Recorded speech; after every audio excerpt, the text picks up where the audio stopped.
Hello friends, कैसे हैं आप सभी। आई होप आप अच्छे होंगे और अपनी एग्ज़ाम की तैयारी में लगे हुए होंगे। मैं आपको हिंदी का कंप्लीट सिलेबस के अकॉर्डिंग हर एक एक टॉपिक का आपको वीडियो प्रोवाइड कर चुकी हूँ। डिस्क्रिप्शन में आपको लिंक मिल जाएगा, आप वहाँ से जा कर के हिंदी की हर एक टॉपिक को देख सकते हैं, अपना कॉन्सेप्ट क्लियर कर सकते हैं। ठीक है, हम ईवीएस स्टार्ट किए हुए हैं। अभी मैं आपको ईवीएस पढ़ा रही हूँ 1 to 5 का जो ईवीएस का बुक आता है। 1 2 में तो बुक चलती नहीं है ईवीएस की, उसमें भाषा और गणित के साथ मैं बार बार कहती हूँ कि ये क्वेश्चन आप ध्यान में रखिएगा। कक्षा 1 और 2 में ईवीएस की कोई पुस्तक नहीं होती, उसे भाषा और गणित के माध्यम से जोड़ करके बच्चों को पढ़ाया जाता है। हम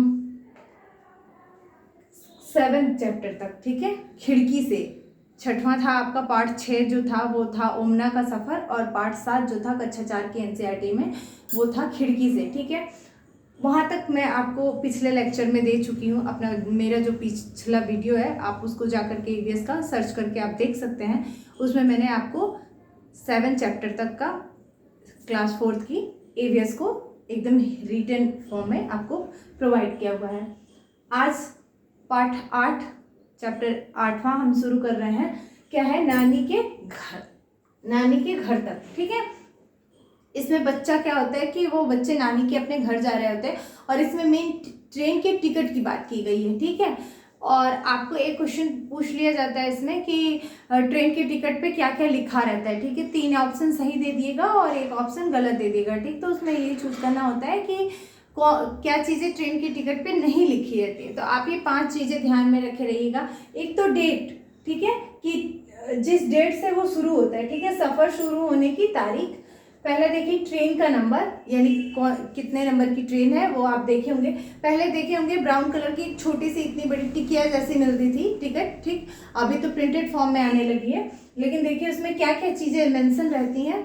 ठीक, वही बता रहा है। ट्रेन का नंबर रहता है, किराया रहता है, कितने रुपए किराया है, कहाँ से कहाँ जाना है। ठीक है, सफ़र शुरू होने की तारीख लिखी रहती है, बर्थ है और डिब्बे का नंबर, कौन सा बर्थ है कौन सा डिब्बा नंबर है, और दूरी लिखी रहती है किलोमीटर में। ठीक, यही 5 चीज़ें ट्रेन के टिकट पे नोट रहती है। ठीक, तो यही सिर्फ बात नानी के घर तक में सिर्फ ट्रेन की टिकट की ही बात की गई है। इसमें मात्र इतने ही क्वेश्चन के फॉर्म में आते हैं इंपॉर्टेंट, तो मैंने आपको एक 1 लाइनर फॉर्म में दे दिया है। ठीक है, फेरी, फेरी क्या है? एक छोटी सी नाव है, केरल, एक लकड़ी से बनी हुई नाव जो केरल के लोग प्रयोग करते हैं। ठीक है, फेरी लकड़ी से बनी नाव, लकड़ी से बनी नाव जिसे केरल में लोग प्रयोग करते हैं। ठीक है, बनी नाव। पूछ लेता है फेरी क्या है। लोग जो बड़े बड़े नदी होती है उनको पार करने के लिए वहां के लोग इसका प्रयोग करते हैं। लकड़ी से बनी नाव जिसे लोग केरल में प्रयोग करते हैं, जिसे केरल के लोग प्रयोग करते हैं।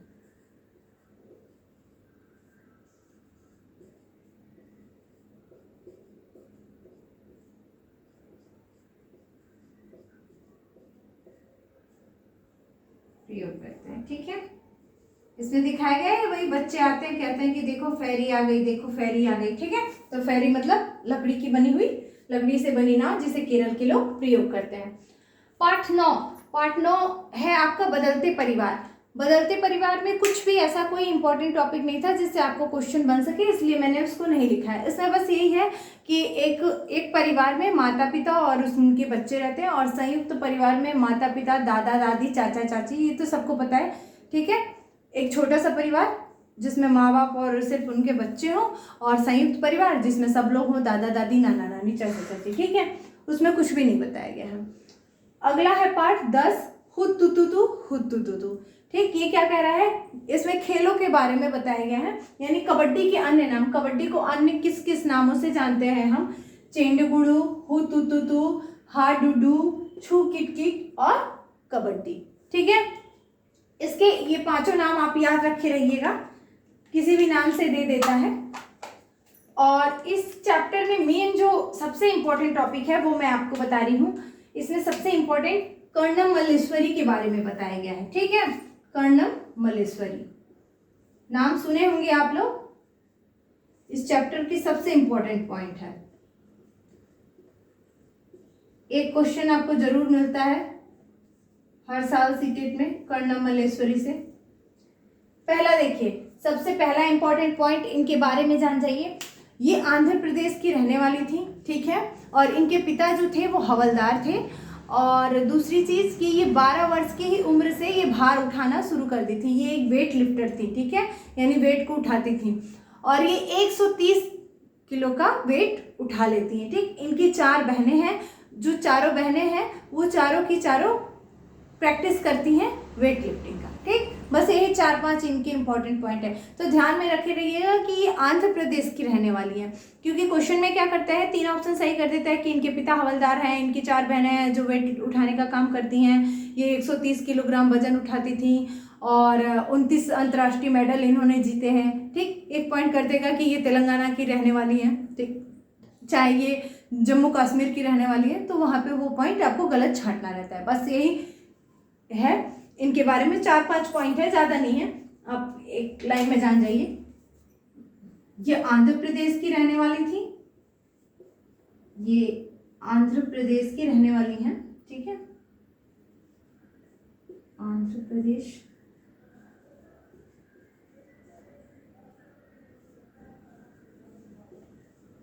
ये आंध्र प्रदेश की रहने वाली,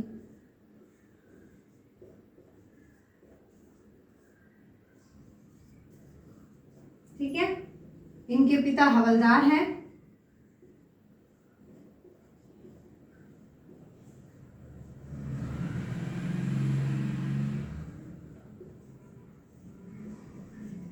हवलदार हैं। एक पॉइंट और नोट कर लीजिए, ये 12 वर्ष की उम्र से ही, ये 12 वर्ष के उम्र से ही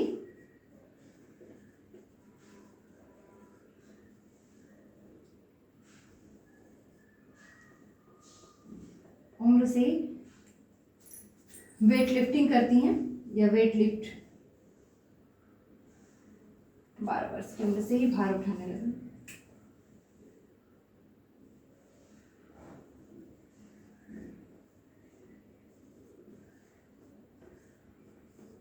भार उठाती हैं,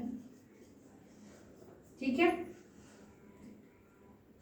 इन्होंने अभी तक 29 अंतर्राष्ट्रीय मेडल, इन्होंने अभी तक कितने मेडल, 29, ये बहुत इंपॉर्टेंट है, 29 अंतर्राष्ट्रीय।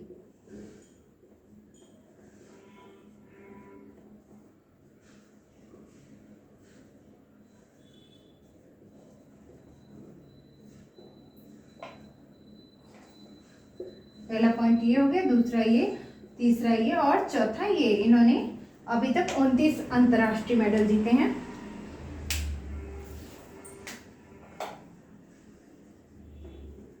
जीती हैं। और एक और पॉइंट, ये 130 किलोग्राम तक का, ठीक है, कर्णम मल्लेश्वरी 130 किलोग्राम तक का, ये 130 किलोग्राम तक का वजन उठाती हैं।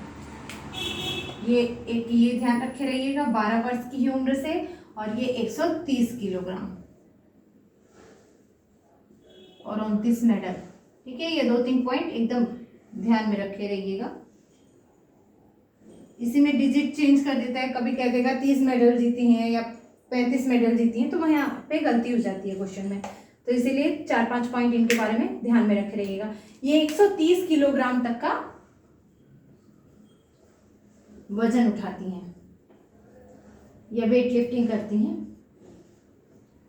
वजन उठाती हैं। और एक और पॉइंट है, इनकी 4 बहनें हैं, इनकी 4 बहनें हैं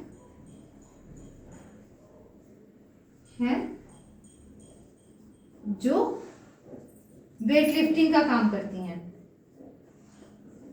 जो वेट लिफ्टर या भार उठाती हैं। सुश्री वेट लिफ्टर का प्रयास करती हैं, ठीक है, यानी वो प्रैक्टिस कर रही हैं अभी। बस इस चैप्टर में यही है। और 3 बहनों का एक छोटे से फॉर्म में दिया हुआ है, जैसे समझ लीजिए हीरा मोती, ठीक है।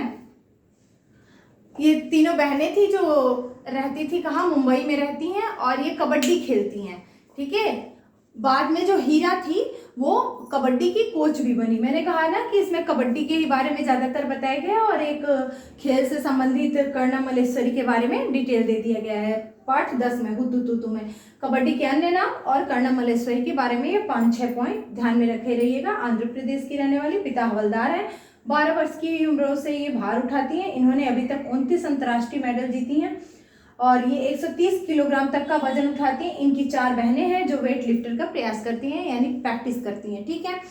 और हमने कहा हीरा मोती, ये जो बहनें हैं ये कबड्डी खेलती हैं, ये मुंबई की रहने वाली हैं और इसमें से जो हीरा थी वो बाद में कबड्डी की कोच भी बनाई गई, ठीक है। तो ये था आपका पाठ 8, 9, 10, ठीक है। अब बात करेंगे हम पाठ 11 और 12 की।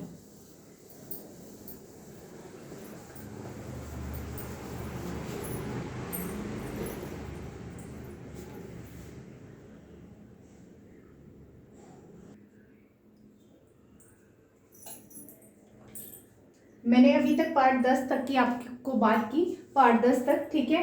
पार्ट 11 क्या कहता है, फुलवारी, ठीक। फुलवारी में उत्तराखंड के बारे में बात की गई है, ठीक है। क्या कह रहा है कि फूलों की घाटी कहाँ पर स्थित है, तो फूलों की घाटी उत्तराखंड के चमोली जिले में है, ठीक है। ये ध्यान में रखे रहिएगा। और मधुबनी पेंटिंग की, बस इसमें इसी 2 टॉपिक के बारे में बात की गई है, एक फूलों की घाटी की और एक मधुबनी पेंटिंग की। मधुबनी पेंटिंग क्या है, एक चित्रकला है, बिहार की एक चित्रकला है। और मधुबनी इसका नाम क्यों पड़ा, क्योंकि ये बिहार में एक जिला है, मधुबनी जिला, ठीक है, जहाँ पर ये पेंटिंग की जाती है, इसीलिए इस पेंटिंग का नाम क्या पड़ गया, मधुबनी पेंटिंग, ठीक। आपसे क्वेश्चन में पूछ देता है कि मधुबनी है तो बिहार का एक जिला है, ठीक है, ये ध्यान रखे रहिएगा। फूल, हमने कहा फूलों की घाटी कहाँ है, उत्तराखंड में चमोली में है। और मधुबनी एक चित्रकला है, यानी एक पेंटिंग है। और मधुबनी पेंटिंग किससे की जाती है ये जान जाइए, ये चावल के पाउडर में रंग मिला करके करते हैं, ठीक है। चावल को बारीक कर लेते हैं, उसमें रंग मिला करके करते हैं। इस पेंटिंग में जानवर, पेड़, फूल, मछली और कई अन्य जानवरों को दर्शाया जाता है, ठीक है। उसी का घोल बना लेते हैं, चावल में रंग मिला लेंगे और उसका घोल बना करके और उसको दर्शाते हैं, जानवरों को, मछली का, पशु पक्षियों का, ठीक है, ये सब चित्र बनाते हैं। उसी को हम क्या कहते हैं, मधुबनी पेंटिंग। मैंने कहा कि ये बिहार में एक जिला है मधुबनी, उसी के नाम पे इस पेंटिंग का नाम पड़ा मधुबनी, ठीक है। आप नोट के लिए लिख लीजिए, नहीं तो भूल जाएगा। बिहार का एक जिला, बिहार में स्थित जिला, ठीक है,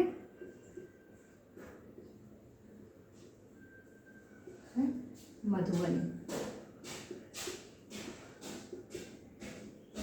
उसी के नाम पे ये पेंटिंग का नाम पड़ गया, ठीक है, मधुबनी पेंटिंग। नोट, सबसे जो इम्पोर्टेंट पॉइंट है इस चैप्टर का, इसमें नील जो पेंटिंग होती है उसको पेंट करने के लिए इसमें नील, हल्दी, ठीक है, फूलों के रंग आदि का उपयोग किया जाता है। इस पेंटिंग को करने के लिए, इस पेंटिंग के लिए जो रंग तैयार किया जाता है उसमें देख लीजिए क्या क्या इस पेंटिंग के लिए, या इस पेंटिंग में नील, हल्दी और फूलों के रंग का प्रयोग होता है।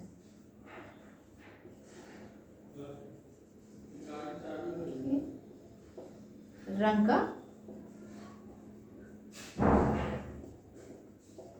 प्रयोग होता है, ठीक है। ये रही बात आपके फुलवारी पाठ 11 की, ठीक। बात करेंगे पाठ 12, कैसे कैसे बदले घर, ठीक। गाजी खान अब पाकिस्तान में है। गाजी खान एक जगह का नाम है, गाजी खान अब पाकिस्तान में स्थित है। पहले वो कहाँ था, भारत में था, ठीक है, लेकिन अभी कहाँ है वो, पाकिस्तान में है, ठीक। दूसरा टॉपिक क्या कहता है कि घरों में जो मिट्टी के घर होते थे उसमें लोग क्या करते थे, जो पहले के जो घर होते थे उसमें मिट्टी से लेप कर दिया जाता था, यानी उसकी दीवारों पे और उसकी जो फर्श होती थी उसको मिट्टी से लेप कर दिया जाता था। क्यों किया जाता था? वो कीड़ों से बचाने के लिए, कीड़ों से सुरक्षित रखने के लिए। ठीक है, तो बात करेंगे इसमें देखिए क्या कह रहा है कि पहले घरों में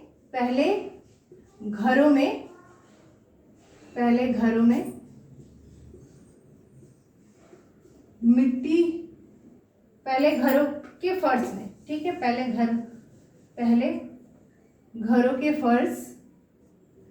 घरों के फर्श और दीवारों को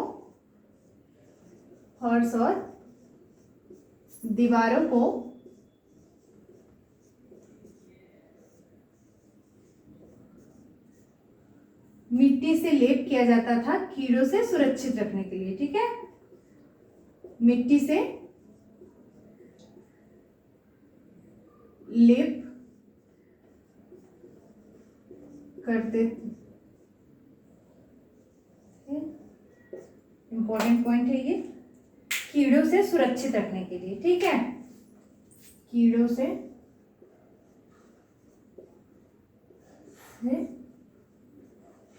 घरों को सुरक्षित रखने के लिए।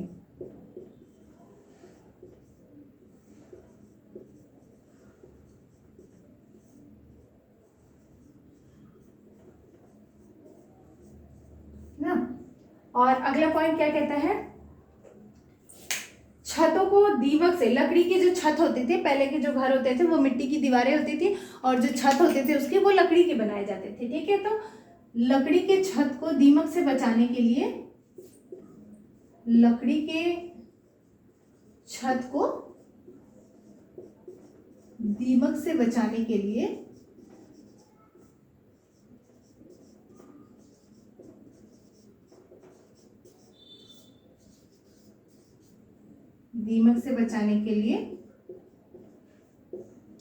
नीम और कीकर, एक कीकर लकड़ी होती है, जैसे नीम की लकड़ी होती है वैसे कीकर भी एक पौधा है, उसकी लकड़ी का प्रयोग करते थे लोग। ठीक है, नीम और